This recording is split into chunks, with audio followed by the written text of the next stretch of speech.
السلام علیکم۔ Daily golf Urdu میں خوش آمدید۔ امارات میں شعبان کا آغاز، رمضان کی تیاریاں شروع۔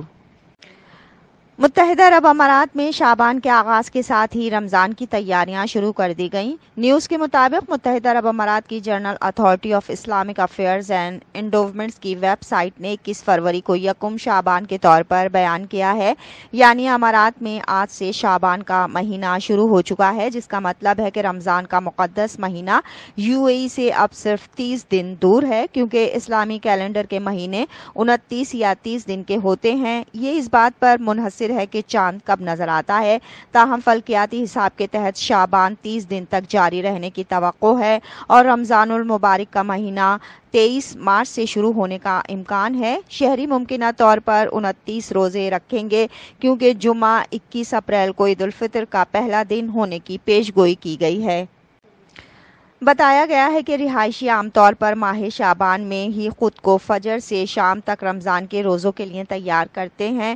متحدہ عرب امارات میں رمضان کی روایات وسط شعبان میں شروع ہوتی ہیں۔ ایک مقامی اماراتی تہوار جسے حق اللیلہ کہتے ہیں، اس کے دوران بچے اپنے بہترین لباس زیب تن کرتے ہیں اور محلے کے گھروں میں گھومتے ہیں۔ پڑوسی ان کا استقبال مٹھائیوں اور دیگر پکوانوں سے کرتے ہیں۔ اس تہوار کا مقصد بچوں کو دینے اور کمیونٹی کا حصہ بننے کا عمل سکھانا ہے۔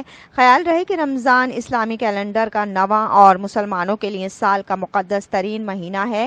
یہ وہ مہینہ تھا جب قرآن پاک سب سے پہلے حضرت محمد مصطفیٰ صلی اللہ علیہ وآلہ وسلم پر نازل ہوا، جبکہ اسلامی ہجری کیلنڈر میں 354 دن ہوتے ہیں، لہٰذا مقدس مہینہ ہر سال 11 دن پہلے آتا ہے۔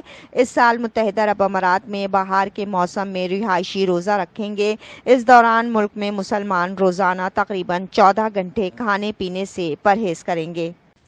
اب تک کے لیے اتنا ہی۔ اگلے بلیٹن تک کے لیے خدا حافظ۔